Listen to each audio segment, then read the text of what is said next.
This week on Oklahoma Horizon. Well, with 65% of all jobs created by small businesses, our country's entrepreneurs may well be the ones to lead us out of recession. We begin with longtime entrepreneur and Oklahoma businessman and educator, Vince Orza. If you want to succeed in life, you keep trying. Sooner or later, maybe lightning strikes and you hit a home run. We'll see why another former television personality is also in business for himself. We love the flora that is around us here in Oklahoma, and some of those plants are very attractive and very tough, very drought tolerant. They can handle the conditions here in our state. I sit down with business expert Dave Cole to give us his perspective on the role entrepreneurship will play in our new economy. Small business is where the innovation comes from, and people will think outside the box. Oftentimes it's one or two owners. We meet a couple who decided to leave the corporate rat race to slow down a bit in small town Oklahoma, only to be busier than ever. And you've got somebody's like, oh, we just, we were out driving, and do you mind if we look over the fence? So you get the dogs in, you open the gates up, and you let folks have a tour, because those will be the people that come back later. Yeah, and anytime you're here, if somebody wants to shop, you might as well let them. I think it's just added to. And we'll take you to a class where you can learn the basics of being your own boss. Stay with us for Oklahoma Horizon. Oklahoma Horizon is made possible by the Oklahoma Department of Career and Technology Education. Oklahoma's investment in career tech provides more than nationally recognized technology education and training. It produces solid financial returns for the state's economic future. Oklahoma Career Tech, elevating our economy. And the Oklahoma Department of Agriculture, Food, and Forestry, helping good people grow good things. And now, from the Career Tech Studios in Stillwater, here's your host, Rob McClendon. Well, in a speech before a joint session of Congress, President Obama said, ultimately, our recovery will be driven not by Washington, but by our businesses and our workers. And the people we're going to meet today could not agree more. Our focus today is on entrepreneurship in Oklahoma, and we begin with a gentleman who knows just a little bit about it. Over his dynamic career, Vince Orza has been a small businessman, corporate executive, TV news anchor, university professor and dean, and candidate for governor. A diverse background that's common thread is his willingness to put it all on the line.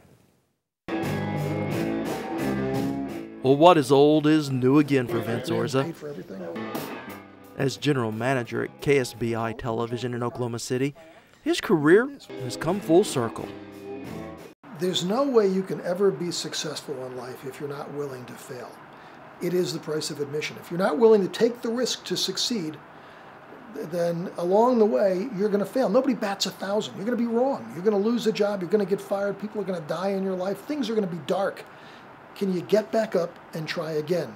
If you go into business and it doesn't work, you just roll up in a ball and never do anything else again. No, you've got to be willing to risk failure to enjoy success. And most of us have more success in our life than failure. In some cases, if you're Bill Gates, the success is astronomical. If you're Vince Orza, the success was good. And success has been good indeed for Vince Orza, but not just in television. He's tried his hand at all things, from teaching to running his own restaurants, placing his bid for governor, and even becoming the dean of business at Oklahoma City University. I was a kid, a junior in high school, who was told by my guidance counselor I wasn't college material. I shouldn't apply, I wouldn't get in, or if I did, I wouldn't make it. Well, here I am, I'm 20 years old, and I'm teaching kids who are 17 or 18. Really, there's not much difference in our age.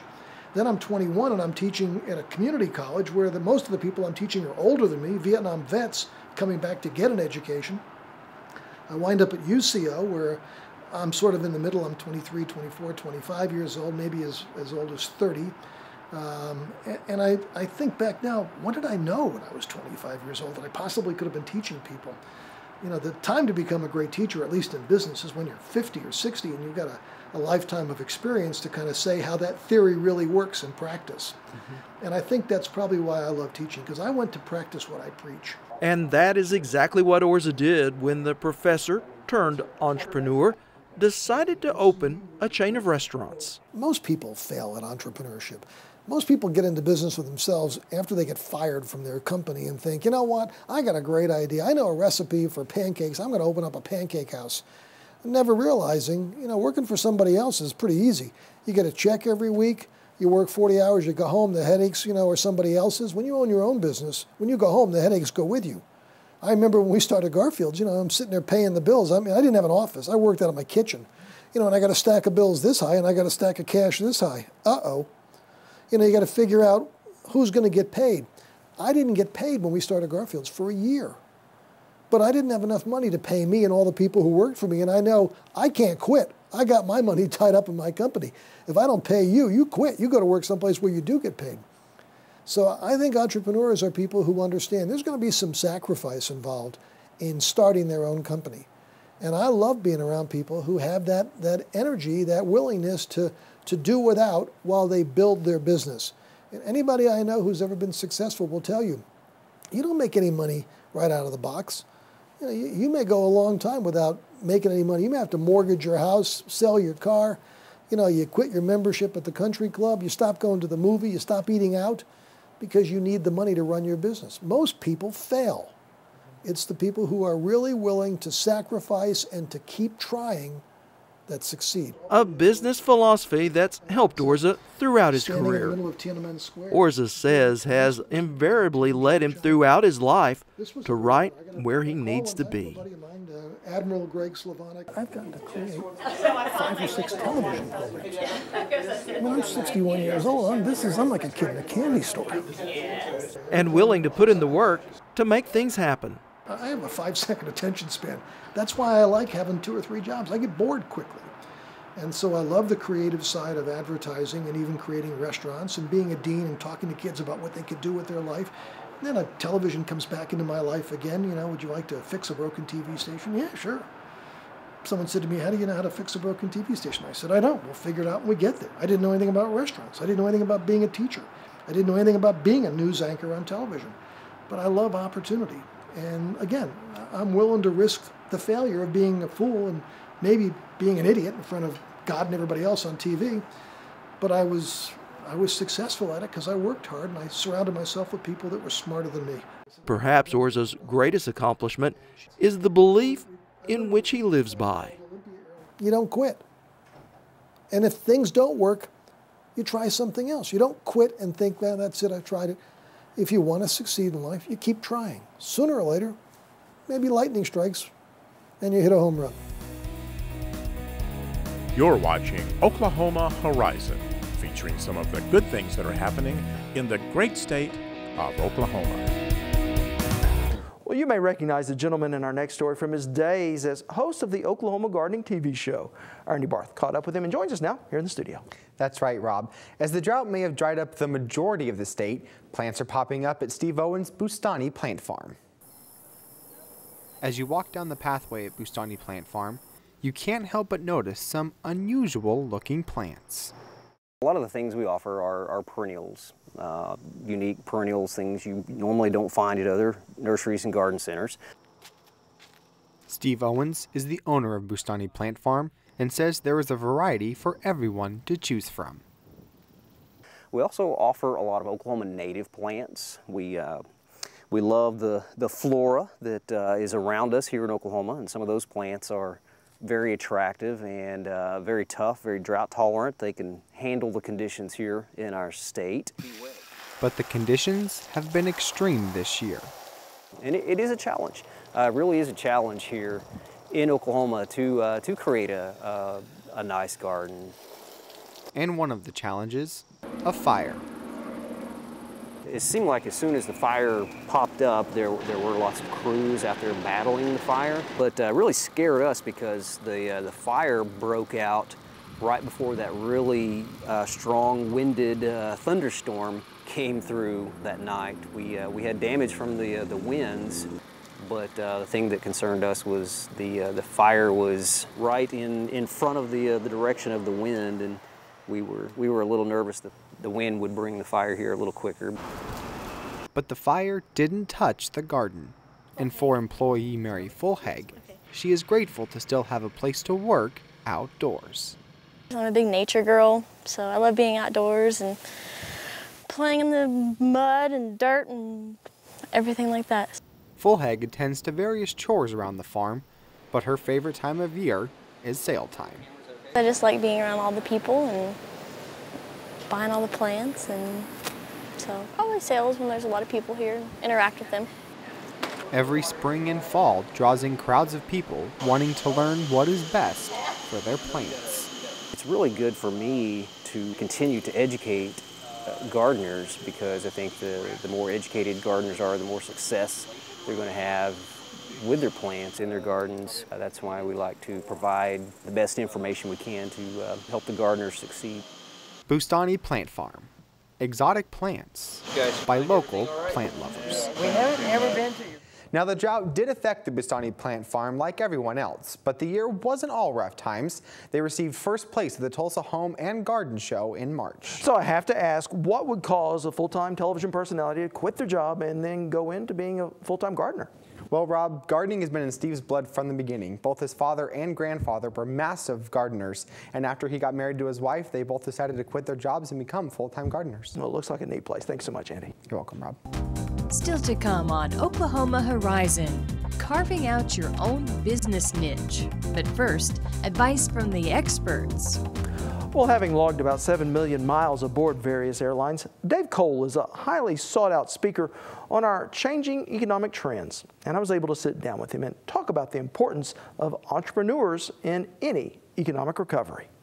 Dr. Cole, in the economy that we're in, could entrepreneurs and small business, could it lift us out of the recession that our country's been struggling with? Absolutely. And, you know, with my background, I taught small business entrepreneurship at Virginia Tech for a number of years, and I actually helped start the program up at Cornell University in Ithaca, New York.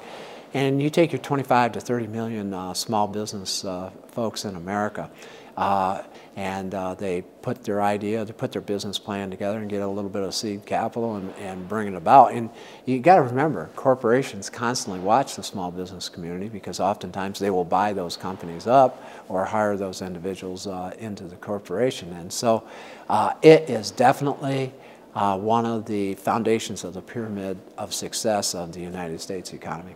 And sometimes stress also brings along great ideas. You know, I often tell people that it's not the good times that brings innovation, it's actually the tough times. And, you know, when you have your back against the wall, you think outside the box, you think creatively. And so, you know, where we have kind of this Swiss cheese economy where parts of it are doing well and other parts aren't, sometimes the innovation comes out of the parts of the economy that are not doing well, because they reinvent, redevelop their business models. Does an entrepreneur or a small business person, do they need to be good at everything, or do they need to be really good at one thing? You know, it's really interesting. What you will find is the founding entrepreneur is usually pretty good at one thing. But as that business grows, there's one skill that they're going to have, and it's going to be people skills. And so if they're deficient in certain areas, say they don't have the financial ability or the operational organizational ability, you know what they do? They hire good people and get out of their way. And I often tell entrepreneurs that the difference between being an entrepreneur 30, 40 years ago versus an entrepreneur today, you've got to have good people skills, in a sense, to know where your vulnerabilities are and hire to your weakness. And that makes it successful. The launch of the entrepreneur you can do independently, but as your business becomes bigger, you've got to be interdependent. And you have to get good people around you to grow and nurture that company. And that's one of the toughest things, because entrepreneurs, by their nature, they're driven, and oftentimes that's a conflict that they'll frequently have. Financing is certainly harder to get these days than it has been in, say, the past decade. What do you do? How do you start? You know, it's interesting. Over a couple of years ago, over 25% of the small businesses in America started with a credit card. And well, I'm not a big advocate of a credit card, but that was their means of obtaining capital. And it's real interesting. A lot of small businesses start with less than $10,000 of capital.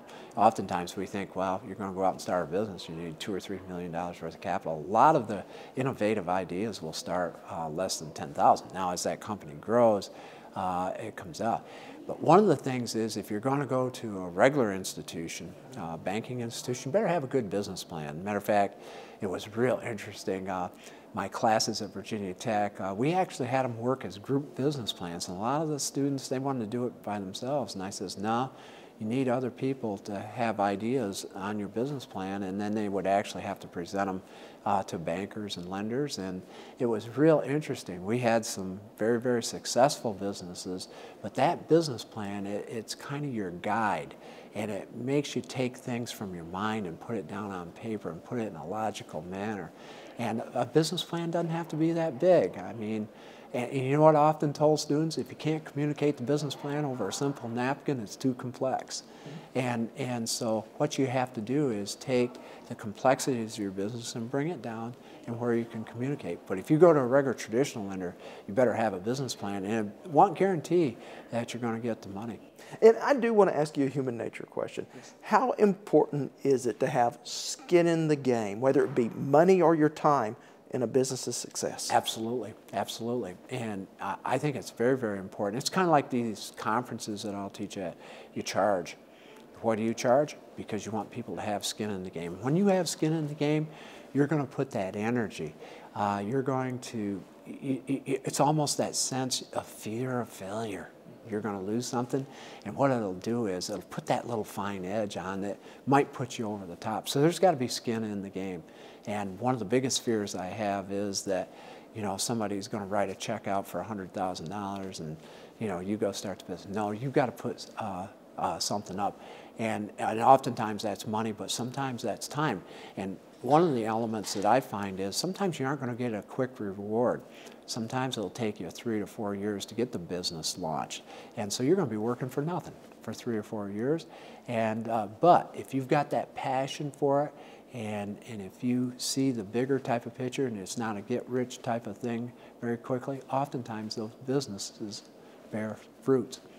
All right. Dave Cole, thank you for your insights. Thank you, Rob. Oklahoma Horizon is now portable. Just subscribe to our weekly podcast. Visit iTunes.com, where you can download our show for your listening or viewing convenience.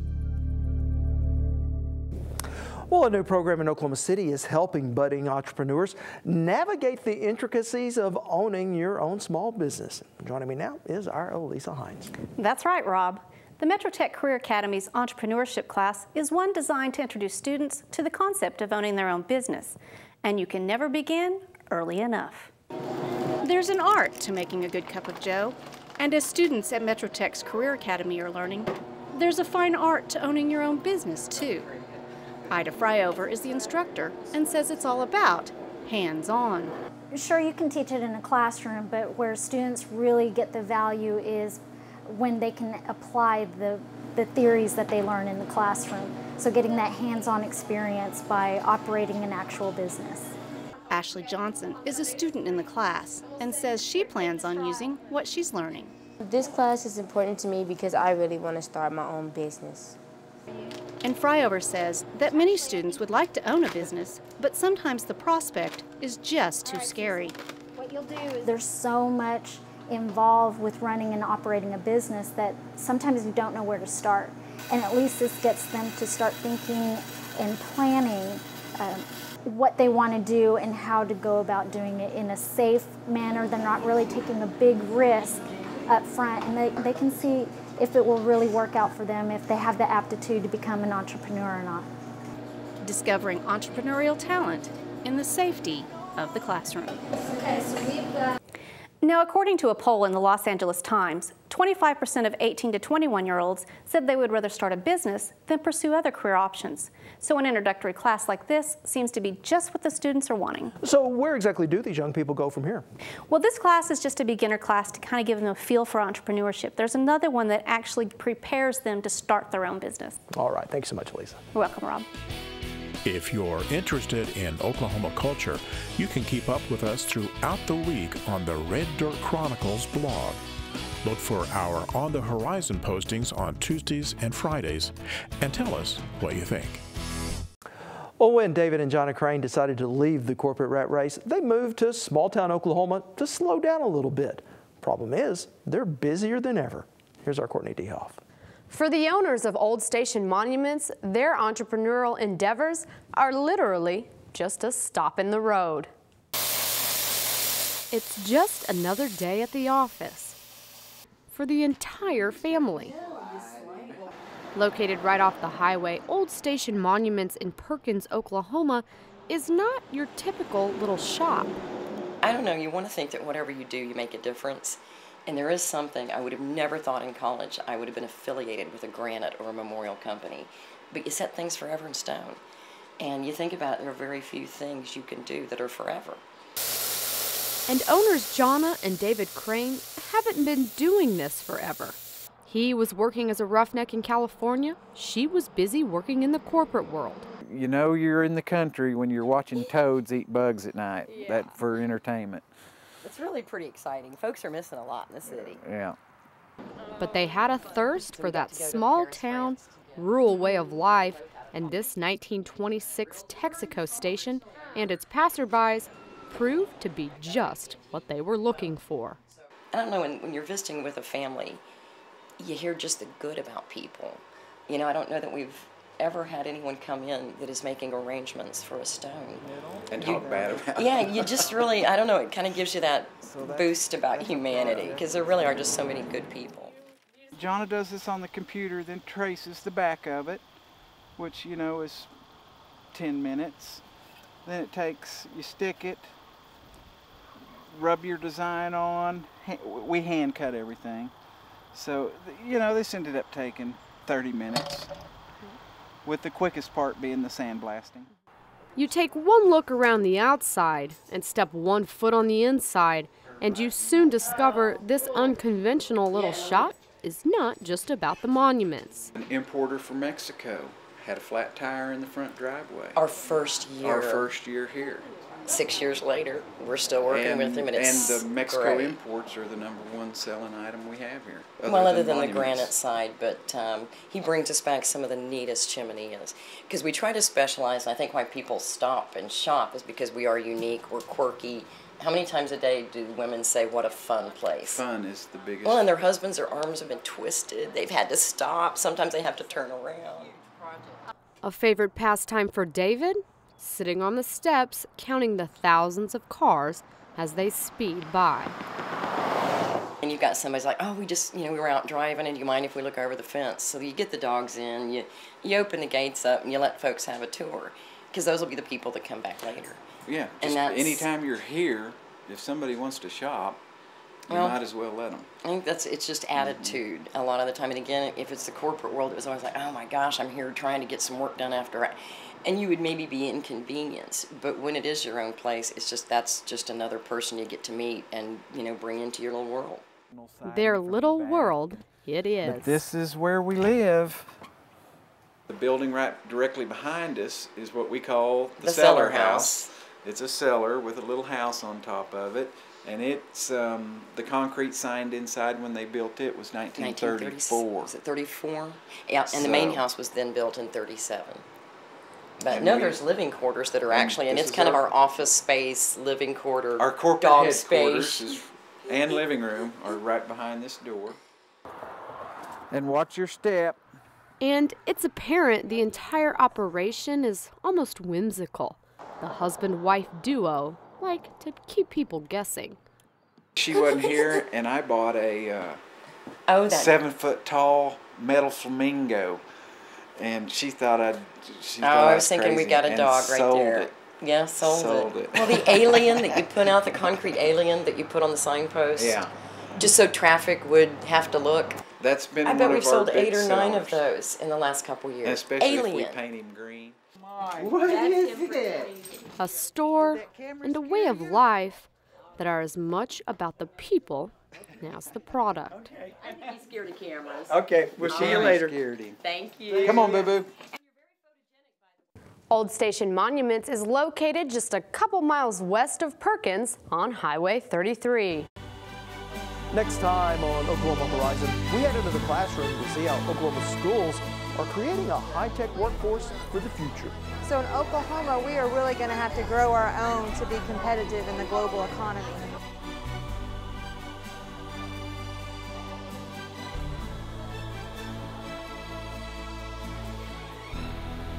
Technology-driven jobs, Oklahoma Show over the Heartland, Oklahoma Horizon. Well, that's going to wrap us up for today, but you can see more of any of our stories on our website at okhorizon.com. You can watch us on the go with our weekly podcast on iTunes.